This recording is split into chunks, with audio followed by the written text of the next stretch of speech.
Assalamualaikum warahmatullahi wabarakatuh. Balik lagi di channel YouTube Ade Luffy Official dengan aku Ade Luffy yang punya channel ini.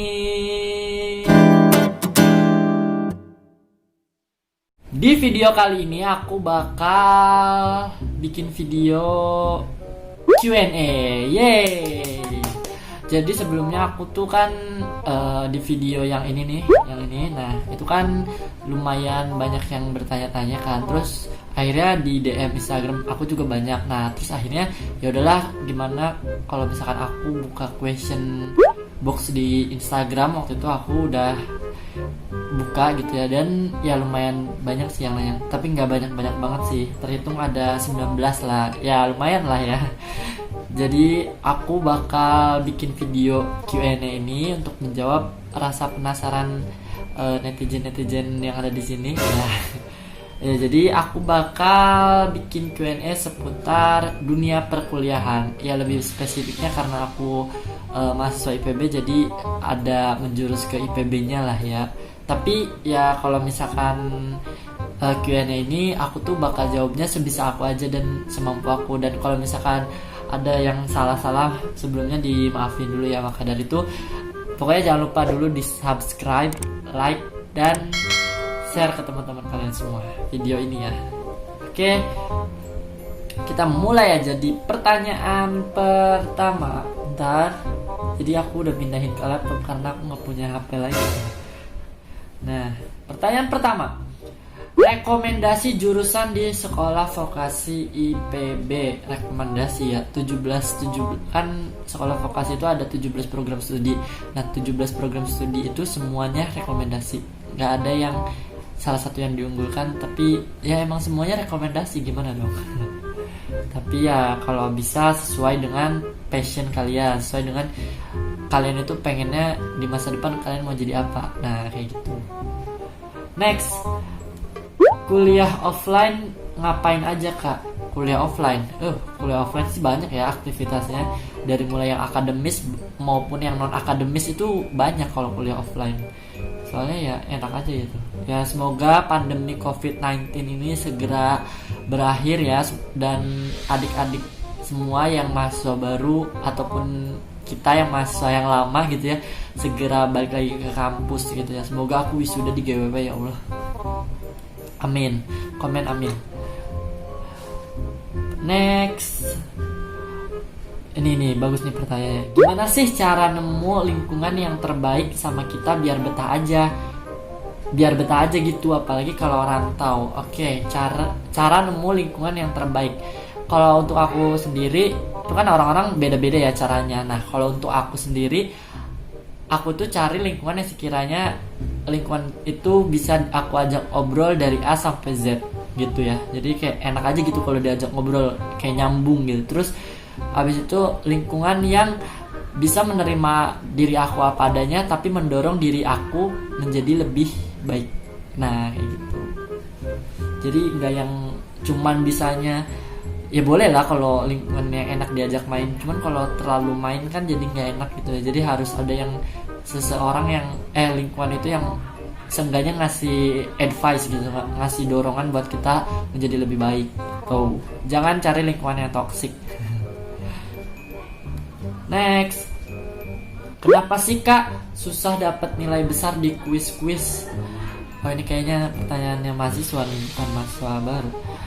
Gimana cara kenapa dapat nilai kuis itu kecil gitu ya? Kenapa susah gitu dapat nilai besar?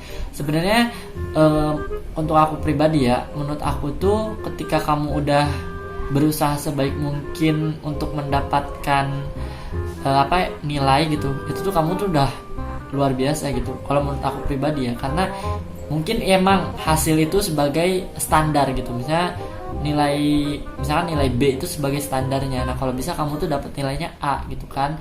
Nah cara dapetinnya ya kamu, menurut aku pribadi ya, dengan kamu berproses dan mengikuti jalannya, itu kamu tuh udah mendapatkan hasilnya gitu loh. Baik itu kayak menurut aku hasil itu nggak terlalu penting ya. Ini untuk aku pribadi, hasil itu nggak terlalu penting, tapi yang terpenting adalah ketika kamu mengerti apa yang harus kamu mengerti. Ya gitulah intinya. Ya intinya kamu tuh mengerti apa yang harusnya dipahami gitu loh. Nah itu menurut aku itu penting banget gitu. Jadi nggak yang kosong gitu loh. Jadi ada hasil dari, intinya hasil juga sih. Maksudnya hasil itu bukan dengan nilai aja ya, cuman hasil dari pembelajaran itu gitu. Belibet banget ya, mohon maaf. Next, Kak, kenapa vokasi IPB di kota, S1 IPB di Dramaga? Ya nggak tahu ya, kan aku bukan rektornya nih, mohon maaf. Ya mungkin lokasinya aja kali yang berbeda, tapi sama ya, kita IPB. Next, kalau SNMPTN mending pilih univ bagus atau jurusan bagus? Kalau misalkan bisa milih univ bagus dan jurusan bagus, kenapa enggak gitu ya? Enggak, kalau misalkan aku, kalau SNMPTN itu sesuaikan dengan nilai kalian, kalau saran aku. Next, kalau masuk jalur USMI itu bakalan ada tes lagi enggak, Kak? Jawabannya adalah enggak. Pengalaman aku ya, enggak ada. Next, kuliah sembari jualan bisa enggak sih, Kak? Bisa banget, asalkan kamu bisa memanage waktunya sebaik mungkin. Mana waktu belajar, mana waktu jualan, mana kamu menjadi mahasiswa, dan mana kamu menjadi admin all shop. Oh ini, kalau ini bukan pertanyaannya, nggak mau nanya, cuma mau bilang semangat tingkat akhirnya anakku. Yeay, terima kasih Bunda Vika. Doain ya semoga anaknya cepat lulus. Next, oh ini juga bukan pertanyaan. Kalau kamu terkendala jawab yang S1, PC aku aja ya, sisi semangat. Nah ini teman aku juga yang di S1 namanya Firly Nurfadila. Nanti aku taruh Instagramnya di sini nih. Twing. Jangan lupa di follow. Selanjutnya, setelah lulus D3 kalau mau lanjut alih jenis S1 agribisnis kemana ya, Kak? Untuk ekstensi ya. Untuk ekstensi agribisnis aku nggak begitu tahu ya. Cuman kalau aku sih, kalau misalkan disuruh milih, kan aku jurusan manajemen agribisnis. Nah, aku pengennya di manajemennya, bukan di agribisnisnya. Gitu. Untuk sekarang IPB nggak membuka ekstensi ya, itu setahu aku. Kalau salah komen aja. Next, kalau mau masuk pertanian, mapel apa yang diutamain biar pas UTBK? Mapel apa yang diutamain pas UTBK biar masuk kali ya? Biar masuk, makasih Kak. Karena aku nggak mengikuti SBMPTN jurusan pertanian ya. Jadi dulu SBMPTN namanya. Jadi kalau menurut aku harus diutamakan semua nilainya sih. Gitu, kalau bisa belajar aja semuanya gitu. Jangan ya semampunya aja sih kalau kata aku mah, tapi harus maksimal ya. Next, alur pendaftaran jalur USMI dong, Kak. Nih jalurnya aku taruh aja soalnya aku nggak hafal, dan kalian bisa cek aja di @sekolah_vokasi_IPB di Instagram. Next, kalau biaya kuliah gimana, Kak? Soalnya aku takut pas offline orang tua aku nggak bisa biayain. Oke, nah ini banyak yang bertanya soal biaya. Menurut aku sih biaya itu bisa dicari ya. Nah ini pengalaman juga, ini dari orang tua aku sih. Kata orang tua aku, ketika ini kan kita niatnya baik mencari ilmu. Nah kadang ada aja gitu jalannya. Kalau orang tua aku ya gitu. Entah itu orang tua aku emang yang nggak terlalu orang punya, cuman masih bisa gitu loh membiayai aku kuliah. Dan kitanya nih pilihannya antara dua, pokoknya kalian sama orang tua kalian itu berkoordinasi, jangan ada yang ditutup-tutupi, baik itu orang tuanya yang bisa terbuka sama anaknya, dan anaknya sendiri yang harus mencari jalan keluarnya.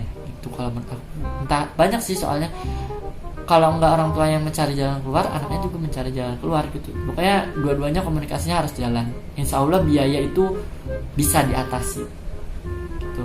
Next, emang bener ya Kak? Emang bener ya kalau SNMPTN tuh cuma keberuntungan aja? Enggak, SNMPTN itu menurut aku, SNMPTN itu bukan keberuntungan, karena itu kan pakai nilai rapot. Nah nilai rapot itu dari mulai semester 1 sampai semester 5 gitu kan. Nah buat kalian nih, teman-teman aku juga banyak kok yang bilang kayak SNMPTN itu keberuntungan, jangan bersembunyi di balik kegagalan kalian gitu loh. Nah, SNMPTN itu bukan keberuntungan, itu adalah hasil dari kerja keras kalian selama ini gitu. Jadi jangan bilang SNMPTN itu keberuntungan. Memang orang juga banyak yang bilang, ini mau untung-untungan. Enggak gitu juga, karena kan nilai raport kita asli hasil dari pembelajaran kita gitu.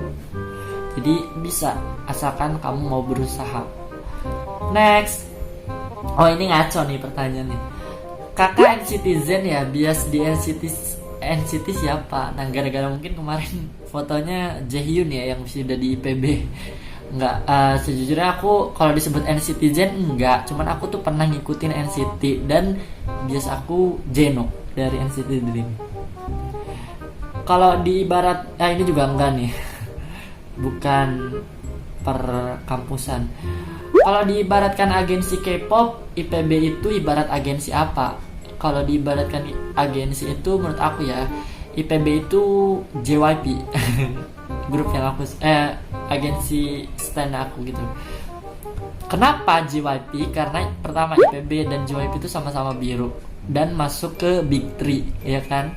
Nah, nih, aku sebutin aja nih. Kalau menurut aku nih yang ibarat itu SM itu UI, YG itu ITB, IPB itu JYP, dan Big Hit itu GM gitu. Kalau menurut aku ya, ngaco aja.